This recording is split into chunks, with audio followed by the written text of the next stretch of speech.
నమస్కారం ప్రియమైన హిందూ బంధువులారా. కొద్ది రోజుల క్రితం శ్రీకాళహస్తిలో ఒక అర్చకుడిని దేవాదాయ శాఖ సస్పెండ్ చేయడం జరిగింది. ఎందువలన అంటే సినిమా నటుడు శ్రీకాంత్ దంపతులకి ఆయన ప్రత్యేకంగా పూజలు చేశారట వేరొక చోట. ఆ కారణంగా సస్పెండ్ చేశామని చెప్పి వార్త వచ్చింది. దీని గురించి యూట్యూబ్లో గోవింద సేవా ఛానల్ నడిపే సత్యభామ గారు ఒక వీడియో చేశారు. నేను గమనించినంత వరకు మొత్తం సోషల్ మీడియాలో ఇలాంటి ఘటనలు జరిగినప్పుడు హిందూ సమాజానికి అనేకమైన విషయాలు ఈ రోజున అర్థమవుతున్నాయి. వెనకటి రోజులు అర్థమయ్యేవి కావు, ఉద్దేశాలు కూడా అర్థమయ్యేవి కావు. ఇప్పుడు ఘటనలు తెలుస్తున్నాయి, ఘటన వెనకాల ఉండేటువంటి ఉద్దేశాలు తెలుస్తున్నాయి. అర్చకుడికి మద్దతు లభించింది మొత్తం సోషల్ మీడియాలో. వ్యతిరేకత అనేది వస్తే కనుక బహుశా ఏ కమ్యూనిస్టులు, నాస్తికులు, హిందూ వ్యతిరేకమైనటువంటి ఎడారి మతస్థుల నుండి వ్యతిరేకత అయితే అంటే మనం ఊహించిన దానికి భిన్నంగా రావచ్చు. కానీ మన హిందువుల వైపు నుండి మాత్రం అర్చకుడికి మద్దతు తెలుపుతూనే పోస్టులు పెట్టారు, వీడియోలు చేశారు. అయితే ఈ గోవింద సేవా ఛానల్ సత్యభామ గారు మాత్రం ఎక్కడ లేని ఆనందాన్ని అనుభవిస్తూ అర్చకుడిని సస్పెండ్ చేయడం పట్ల ఒక రకంగా చెప్పాలి అంటే ఆ వీడియోలో మాట్లాడిన మాటలు తమ్నైల్ టైటిల్ సహా చూస్తే ఆవిడ పైశాచిక ఆనందాన్ని అనుభవిస్తూ వీడియో చేశారు. ఆవిడ ఛానల్లో ఉండేటువంటి వీడియోలు అప్పుడప్పుడు దృష్టికి వస్తూ ఉంటాయి. కొన్ని వీడియోలు చాలా బాగా నలుగురితో తెలుసుకుని ఎన్నో విషయాలు తెలుసుకుని వీడియో చేస్తున్నట్టు కనిపిస్తారు. కానీ ఒక కోణంలో చూస్తే ఆవిడ మంచి ఆధ్యాత్మికవేత్తగా కనిపిస్తారు. అయితే అదే సమయంలో ఆధ్యాత్మికవేత్త అయినప్పటికీ కూడా కొన్ని వాసనలు ఆవిడ వదలలేకపోతున్నారు. ఆవిడ వీడియోలో తరచూ నాకు ఏ కులమైనా ఒకటే అని చెప్తూ ఉంటారు. నేను వైష్ణవరాలిని అని చెప్తారు. మరికొన్ని సందర్భాల్లో నేను కమ్మ బ్రాహ్మణురాలిని అని కూడా చెప్తారు. అయితే అదే సమయంలో ఆధ్యాత్మికవేత్తగా కనిపిస్తూ అన్ని కులాలు సమానమే, భక్తి దేవుడి ముందు అందరూ సమానమే, ఒకరు ఎక్కువ ఒకరు తక్కువ ఉండదని చెప్పేటువంటి ఈవిడ ప్రధానంగా బ్రాహ్మణ కులాన్ని టార్గెట్ చేస్తూ వీడియోలు చేస్తుంటారు. బ్రాహ్మణ అనే పదాన్ని ఉపయోగించుకోవచ్చు, కానీ పండితులు, పూజారులు, ఇలా రకరకాల పదాలు. సమాజంలో మన ధర్మానికి ఏ అంశాల్లో ముప్పు కలుగుతుందో ఆ ముప్పంతటికి కూడా ఒకప్పటి బ్రాహ్మణుల ప్రవర్తనే కారణం అన్నటువంటి అర్థంలో ఎన్నో విషయాలు చెప్తూ ఉంటారు. ఇప్పుడు ఈ అర్చకుడి విషయం కనుక తీసుకుంటే అసలు ఇక్కడ అర్చకుడి విషయం గురించి మాట్లాడుకునే ముందు మనం చట్టం, ధర్మం అన్నటువంటి విషయాల గురించి కూడా మాట్లాడుకోవాలి. పూర్వకాలంలో ధర్మం, చట్టం రెండు వేరువేరుగా ఉండేవి కావు. ధర్మానికి అనుగుణంగా పూర్తిగా చట్టం ఉండేది.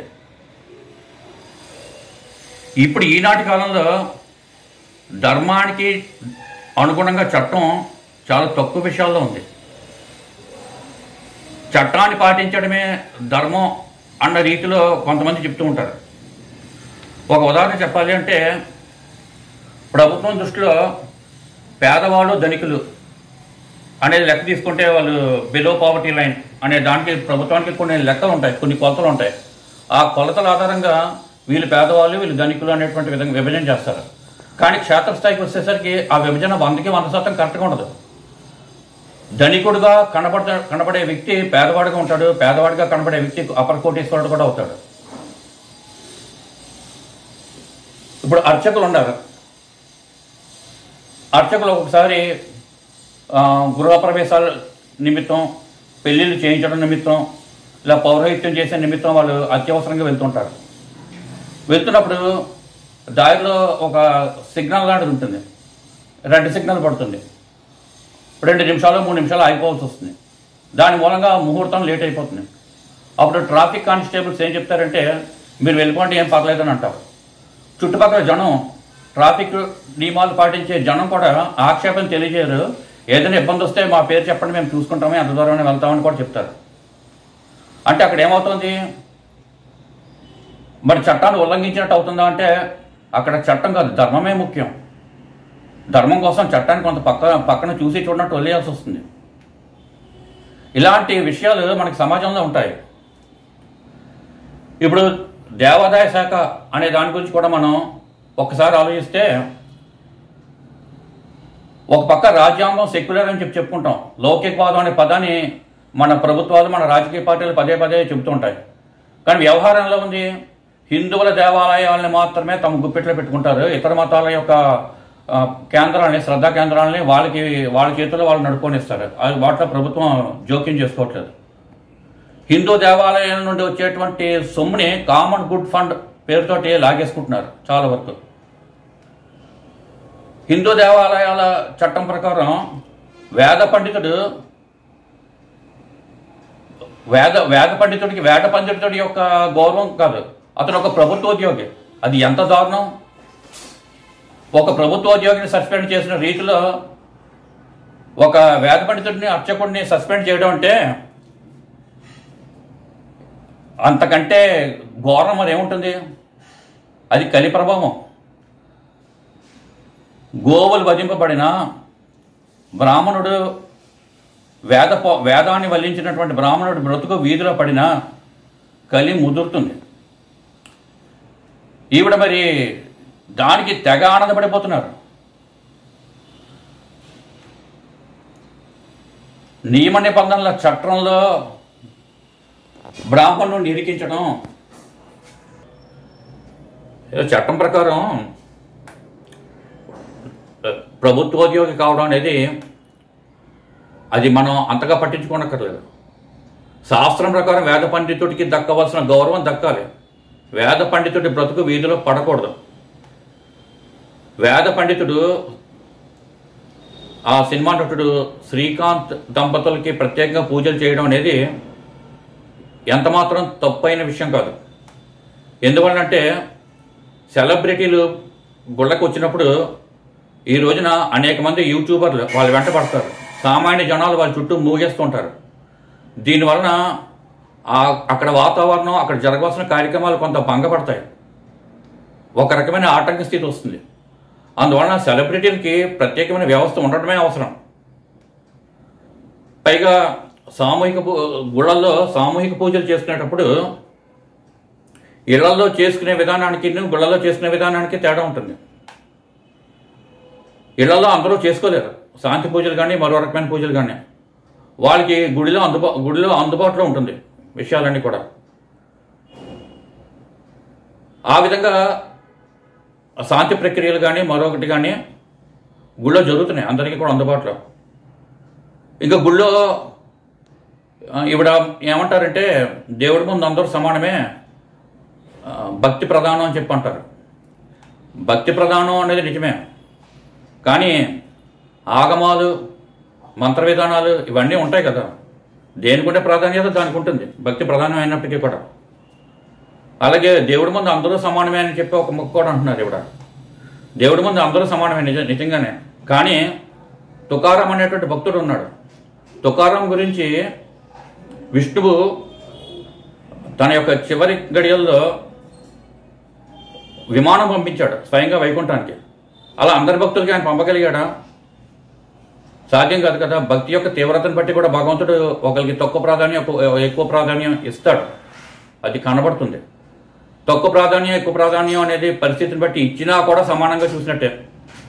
ఒక తల్లి తన కొడుకులందరినీ కూడా సమానంగానే చూస్తుంది.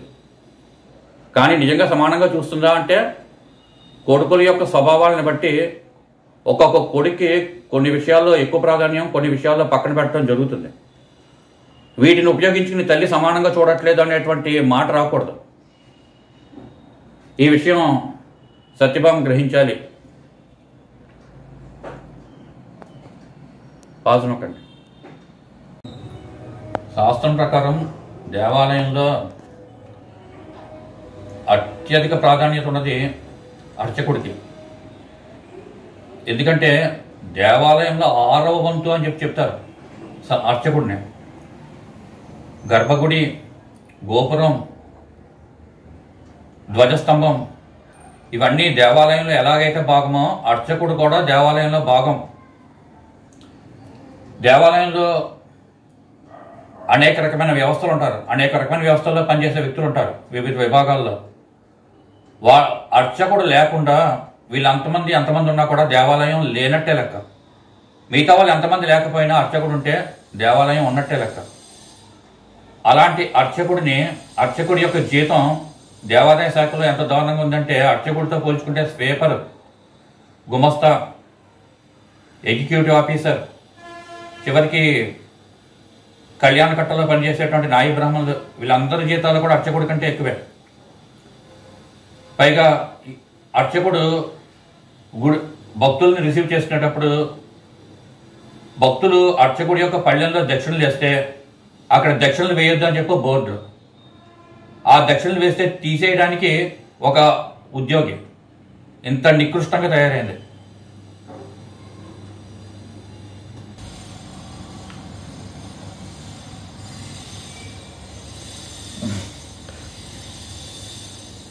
నాకు ఆలోచన రావట్లేదు.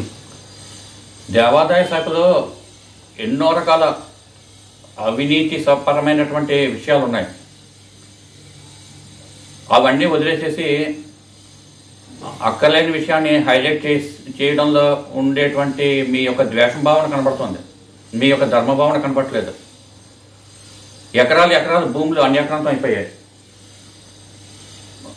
2-3 సంవత్సరాల క్రితం అంతర్వేది రథం దహనం ఘటన సందర్భంలో కొంతమంది హిందువులు ఆందోళన చేస్తూ ఒక చర్చి మీద రాయి విసిరారు అనేటువంటి కారణాన్ని చూపించి పోలీసులు కొంతమందిని అరెస్ట్ చేశారు కదా.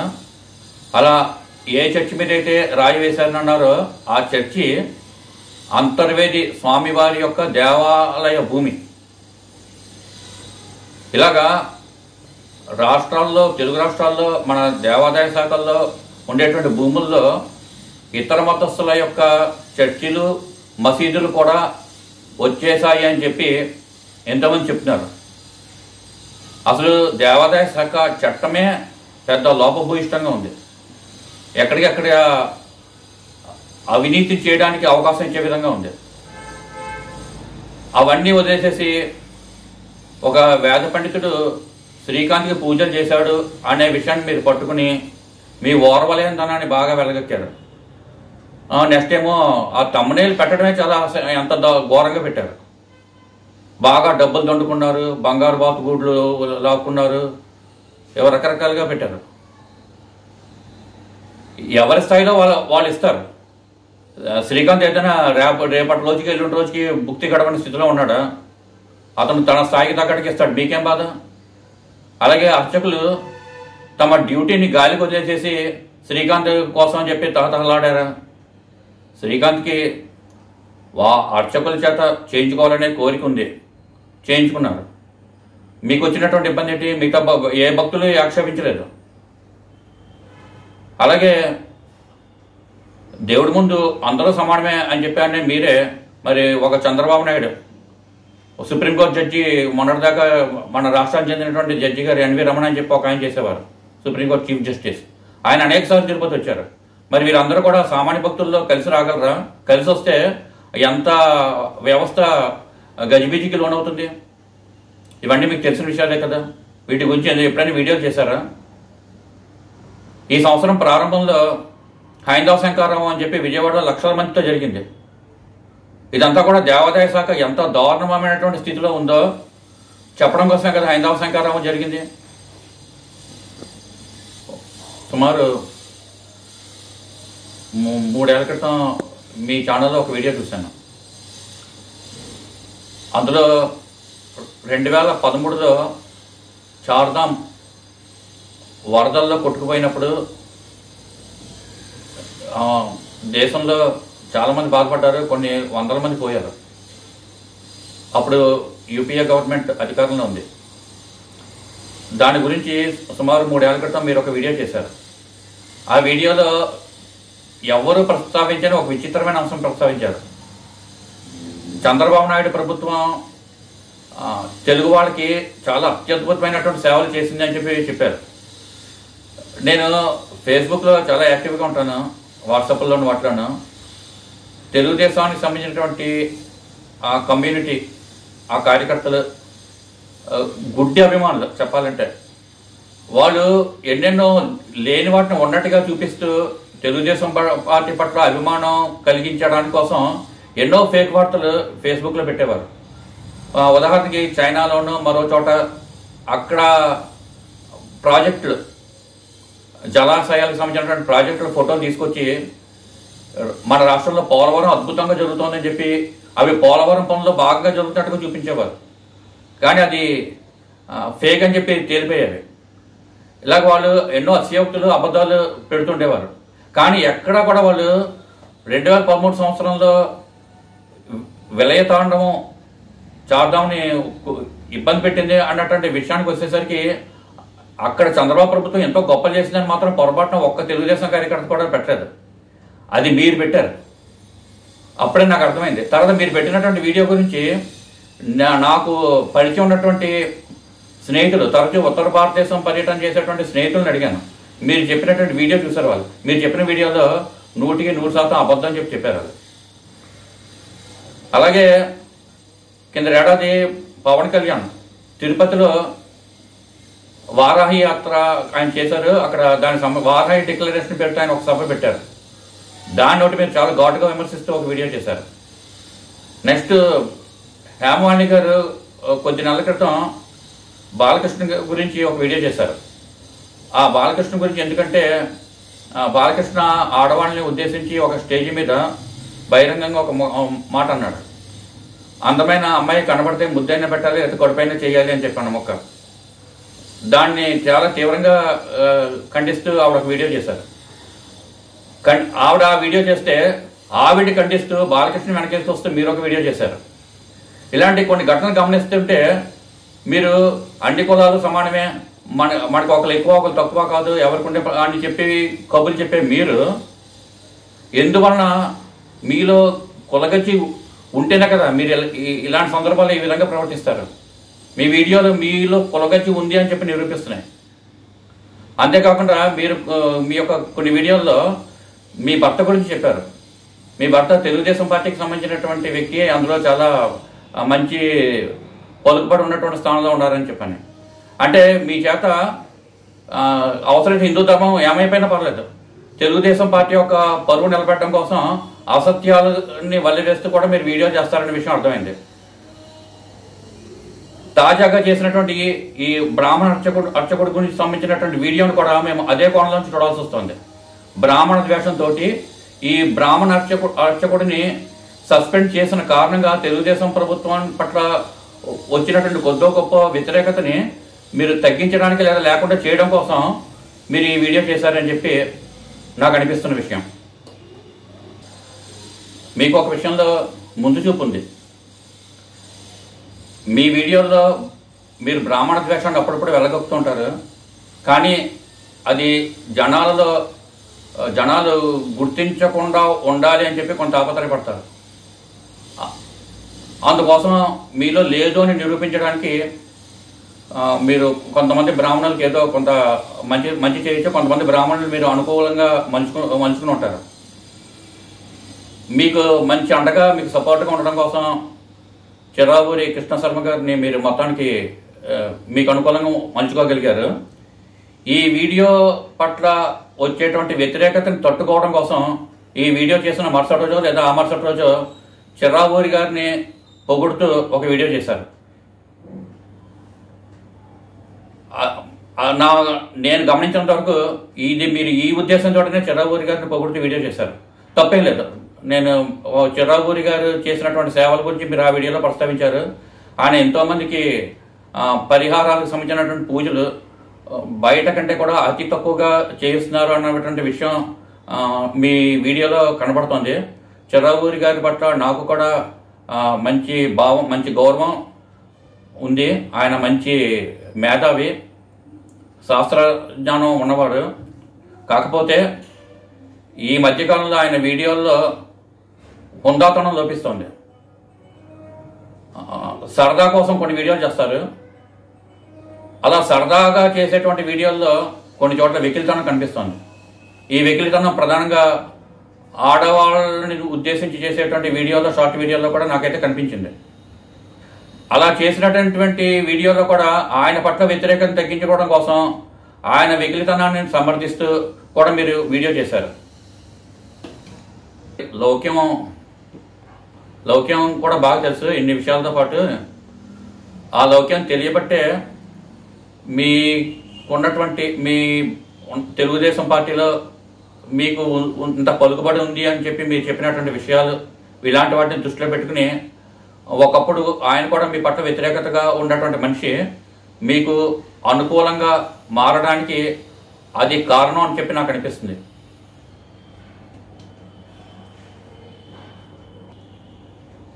ఇక్కడ ఇంకొక విషయం గమనించాలి. మీరు నండూరి హేమమాలిని గారు, ఆవిడ పేరు ఎత్తరు, కానీ ఆవిడ గురించి చెప్తున్నారనే విషయం అర్థమవుతుంది. ఆవిడ తాడేపల్లిగూడెంలో సర్వమంగళ అమ్మవారిని ఆలయాన్ని దృష్టిలో పెట్టుకుని అక్కడ పెళ్ళిళ్ళు కావడం కోసం రుద్రాభిషేకాలు చేసుకోవడం ఎందుకు అవసరమో అనే విషయంగా తరచూ కమ్యూనిటీ పోస్టులు, వీడియోలు చేస్తుంటారు. దాన్ని వ్యాపారంగా చిత్రీకరిస్తూ మీరు వీడియో చేశారు. మరి అలాంటప్పుడు చిర్రావూరి గారు తక్కువ ఖర్చుతో వందల మందికి పూజలు చేయిస్తూ ఉన్నదాన్ని మీరు మెచ్చుకుంటూ ఆయన ప్రమోట్ చేస్తూ వీడియో చేశారు.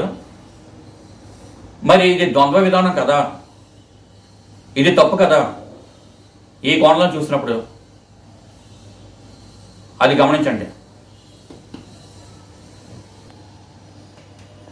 ఇదే సమయంలో ఇక్కడ ఇంకొక విషయం, మీరు కొంతమందిని పేర్లు పెట్టలేదు, కానీ వేశ్య, పలానా మనిషి వేశ్య లాంటిది అనేటువంటి అర్థంలో మీ సాటి స్త్రీని చిత్రీకరిస్తూ మీరు వీడియోలు చేసిన సందర్భాలు ఉన్నాయి. మీ వీడియోలలో ఒక వ్యక్తి తరచూ తండూరి అనేటువంటి పేరు ఉపయోగించేవారు. ఆ తండూరిని నండూరిని తండూరి కింద మార్చారని చెప్పే విషయం అర్థం చేసుకోవచ్చు. అది అర్థం చేసుకోవాలన్నంత అమాయకులు ఎవరు ఉంటారు? అంటే ఎవరినన్నారో తెలుసు. అలాగే రామం గారు అనేటువంటి వేద పండితుడి గురించి హేమాలిని గారు చెప్తూ ఉంటారు. ఎందుకంటే ఆయన పాటించే నిష్ట, ఆయనకు ఉన్నటువంటి జ్ఞానం, ఇవన్నిటిని దృష్టిలో పెట్టుకుని ఆ రామం గారిని ఏమో రాంబాబు అని చెప్పి మార్చి అక్రమ సంబంధం అంటగడుతూ అనేక మంది, ఒకే వ్యక్తి అనేక సార్లు మీ వీడియోలో కామెంట్లు పెట్టేవారు. దాన్ని మీరు పొరపాటును కూడా ఎప్పుడూ ఖండించలేదు. మరి మీరు చిర్రావూరి గారిని తరచూ మీ వీడియోల్లో వెనకేసుకొస్తూ మీరు వీడియోలు చేస్తుంటారు. మరి మీరైతే మీరు లేదా మీ అభిమానులు ఒకరికేమో అక్రమ సంబంధం రంకు అంటగట్టేసేటువంటి వాళ్ళు చిర్రావూరి గారిని మీకు అలా ఎవరైనా రంకు అంటగడితే మీరు సహించగలుగుతారా? నేనైతే ఎవరైనా అలా రంకు అంటగడితే నాకు మీరంటే పడినా పడకపోయినా ఫస్ట్ ఖండించేలో నేను ఉంటాను. ఇదొకటి మీరు దృష్టిలో పెట్టుకోండి. చిర్రావూరి గారిని కూడా ఒకటి అడగాలి. నిన్ననే ఆయన ఒక షార్ట్ వీడియోలో చేస్తూ తాడేపల్లిగూడెంలో ఈ పెళ్లితో ముడిపడి బంగారు తాళి ఇచ్చేటువంటి విధానాన్ని హేమాలిని గారు వీడియో చేయడం గురించి ఈయన కూడా ఆవిడ పేరు ప్రస్తావించకుండానే వెకిలిగా ఎగతాళిగా చిన్న షార్ట్ వీడియో చేశారు. మరి ఇదే మీరు కొద్ది నెలల ముందు హేమమాలిని గారిని ప్రశంసిస్తూ హేమమాలిని గారు ఏది ప్రామాణికత లేకుండా ఏ విషయమో చెప్పరు, ఆమె వీడియోలు నేను అప్పుడప్పుడు చూస్తుంటాను, నాకంటే మా కుటుంబ సభ్యులు ఎక్కువ చూస్తారు, మా ఇంట్లో ఆడవాళ్ళకి నా వీడియోల కంటే కూడా ఆవిడ చేసిన వీడియోలే చాలా ఇష్టం అని కూడా మీరు చెప్పారు. ప్రామాణికత లేకుండా ఏ విషయమో చెప్పరు అని చెప్పి మీరు ఆ వీడియో చేసినటువంటి కాలంలో కూడా ఆవిడ ఈ బంగారు తాళి గురించి, దానికి వివాహానికి ఉన్నటువంటి సంబంధం గురించి అనేక సందర్భాల్లో చెప్పున్నారు. అప్పుడు కనబడిన తప్పు ఇప్పుడు మీకు కొత్తగా ఎందుకు కనబడింది? ఎవరి దుస్సాంగత్యం కారణంగా మీ బుద్ధికి ఇలా మాట్లాడాలని తోచింది?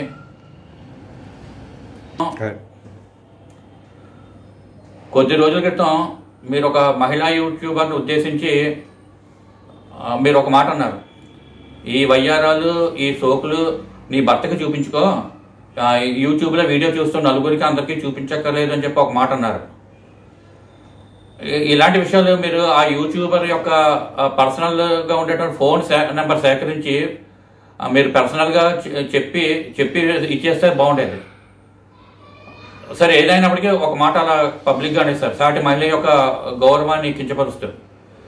మరి మీరు మీ యూట్యూబ్ వీడియోల్లో ఆధ్యాత్మికమైన విషయాలు ఎన్నో బాగా చెప్తారు, అందులో సందేహం లేదు.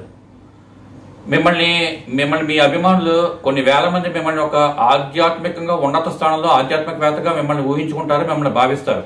ఒక గురువుగా భావించుకునే వాళ్ళు కూడా మీ దగ్గర చాలామంది ఉన్నారు. అలాంటి మీరు మీ వీడియోల్లో అనేకమైన వీడియోల్లో పెదవులకి లిప్స్టిక్ పెట్టుకుంటున్నారు. నేను యాక్చువల్గా ఈ పాయింట్ని మీ దగ్గర పాయింట్అవుట్ చేయడానికి నేను ఇష్టపడను. కానీ మీరు మీ సాటి మహిళా యూట్యూబర్ని అలా పాయింట్అవుట్ చేసి అగౌరవపరుస్తున్నప్పుడు నేను మిమ్మల్ని పాయింట్అవుట్ చేయడం నాకు తప్పు కాదనిపించి మిమ్మల్ని పాయింట్అవుట్ చేస్తున్నాను. తెలుసుకోండి.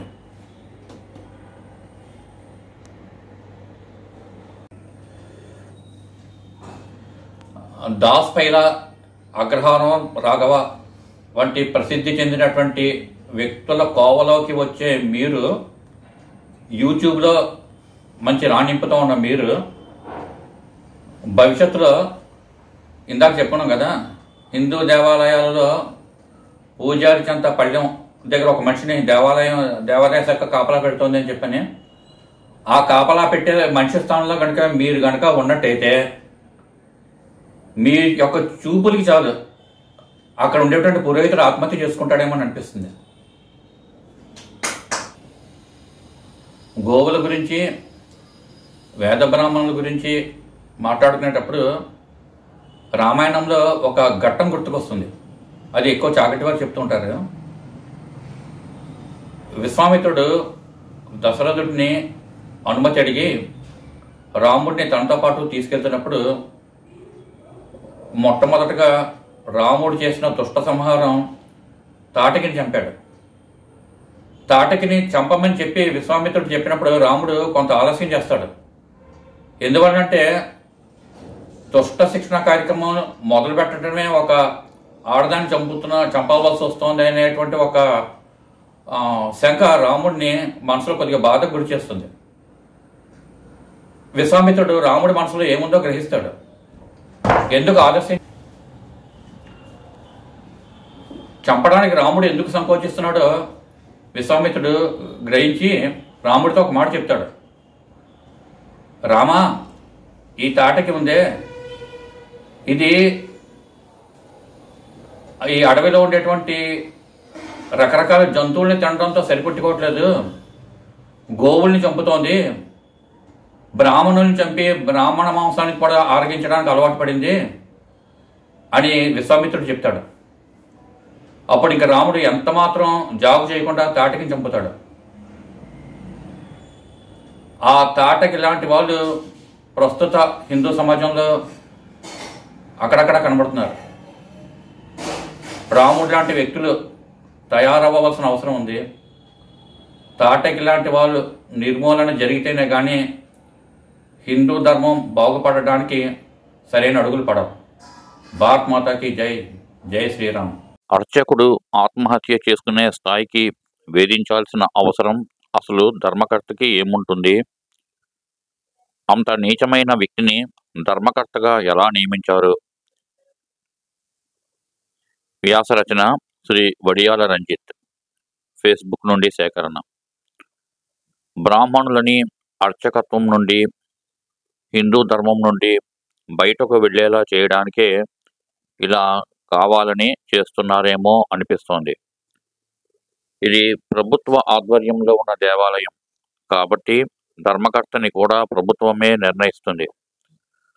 మన ధర్మాన్ని నాశనం చేయడానికి జరుగుతున్న కుట్రలో ఇది భాగమే అనిపిస్తోంది. ఎన్ని కబుర్లు చెప్పినా కొన్ని పనులు బ్రాహ్మణులే చేయాలి, చేస్తున్నారు కూడా. వివిధ రకాలుగా అర్చకుల మీద దాడులు జరుగుతున్నాయి. చాలా దేవాలయాలలో వాళ్ళ జీతాలు 1000, 2000 మాత్రమే. దేశంలో అంత తక్కువ జీతం ఇచ్చే ఉద్యోగం మరేదీ ఉండదు. లక్ష్యం ఒక్కటే, బ్రాహ్మణులని అర్చకత్వానికి దూరం చేయడం. అర్చకుడు లేకుండా దేవాలయం ఉండదు. దేవాలయం లేకుండా హిందూ ధర్మం ఉండదు. హిందూ ధర్మం లేకుండా భారతదేశం ఉండదు. ఇది భారత విచ్చిత్తి శక్తుల కుట్రలో భాగం. బ్రాహ్మణ్యాన్ని కాపాడటం హిందూ ధర్మాన్ని కాపాడటంలో చాలా కీలకం. మన దేవాలయ వ్యవస్థని నాశనం చేయడానికి మన ప్రభుత్వాలు పూర్తి స్థాయిలో ప్రయత్నిస్తున్నాయి. ఈ అంశం మీద భారత్ టుడేలో రచయిత ఒక ఎపిసోడ్ రాశారు. ఇది 2018లో ఫేస్బుక్లో వచ్చిన వ్యాసం, గమనించగలరు. దేవాలయానికి అర్చకుడే ప్రధాన అలంకారం. దేవాలయానికి 5 అలంకారాలు ఉంటాయి. అందులో శిఖరం, ధ్వజస్తంభం, విమానం, ఉత్తర ద్వారం, అర్చకుడు. ఇవి 5 ప్రధానమైన అలంకారాలు అన్నమాట. ఈ 5 అలంకారాల్లోనూ ప్రధానమైన అలంకారం అర్చకుడు. అర్చకుడు అనేవాడు లేకపోతే ఇవన్నీ ఉన్నా ఉపయోగం లేదు. ఎందుకంటే అర్చకుడి దగ్గర మంత్రం ఉంటుంది. ఆ మంత్రమే ప్రధానమైంది. ఇప్పుడు మంగళవాద్యాలు లేకపోయినా దేవుడు వస్తాడు. లేదు ఆ శిఖరము, విమానము, గోపురం ఇవేమి ఉన్నా లేకపోయినా ఉన్నట్లుగా భావించుకుని దేవుడు వస్తాడు. ఎప్పుడు మంత్రం సక్రమంగా ఉంటాయి. అంటే మంత్రమే ప్రధానమైనది. ఎందుకంటే దైవాధీనం జగత్సర్వం మంత్రాధీనం తపఃఫలం తన్మంత్రం బ్రాహ్మణాధీనం బ్రాహ్మణో మమ దేవత అని శ్రీకృష్ణ పరమాత్మ చెప్పాడు. అంటే బ్రాహ్మణుడికి అంతటి పదవిని ఇచ్చాడు. ఒక మంత్రం సక్రమంగా చెప్పినట్లయితే అప్పుడు దానికి అనుగుణంగా దేవతామూర్తులు అక్కడికి ఆటోమేటిక్గా వచ్చేస్తారు. అది మంత్రమే వాళ్ళని పిలిచే సూత్రం అన్నమాట అండి. అందుకని దేవాలయంలో అర్చకుడే ప్రధానం. దురదృష్టవశాత్తు ఏమవుతుందంటే ఈరోజు ప్రభుత్వం దేవాదాయ శాఖలోకి రావడం ఒక దుర్మార్గం అయితే, ఇంకా రకరకాల కారణాల వలన ఈ బ్రాహ్మణుల్లో అన్ని రకాల ఫెయిల్ అయిన వాళ్ళు మాత్రమే ఈ వైదిక వృత్తిలోకి రావడం అనేది పెద్ద దుర్మార్గం ఉండడం వలన ఏమైందంటే ఏమీ రాని వాళ్ళు ఇప్పుడు అర్చకులుగా చాలామంది అవుతున్నారు. అర్చకుడు అంటే అన్నీ వచ్చినవాడు అయి ఉండాలి.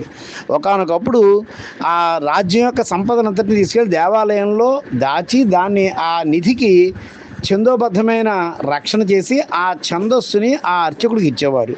అంటే ఆ అర్చకుడి యొక్క వంశపారంపర్యంలో ఆ ఛందస్సు ఉంటుందన్నమాట. అప్పుడు ఆ ఛందస్సు ఉపయోగిస్తేనే మళ్ళీ అది ఆ నిధిని మనం తెరవగలుగుతాం. అయితే బ్రిటిష్ వాళ్ళు ఏం చేశారంటే ఆ ఛందస్సుని స్వాధీనం చేసుకోవడం కోసం చేసిన ప్రయత్నంలో భాగంగా చాలామంది అర్చకులను వశం చేసుకున్నారు, చాలామందిని చంపేశారు. అలా ఏమైందంటే మెల్లిమెల్లిగా అర్చించడం మానేశారు. అర్చన చేసేవాళ్ళని చంపేస్తున్నారనే భయంతో కొంతకాలం అర్చన వదిలేశారు. అప్పుడు ఏం చేశారంటే అర్చన చేయడం తప్పు అన్నట్లుగా కొంత చిత్రీకరణ చేశారు. ఎందుకంటే అర్చన చేస్తే చంపేస్తున్నారు అనే దాంతో అర్చన చేయడం తప్పు అన్నట్లు.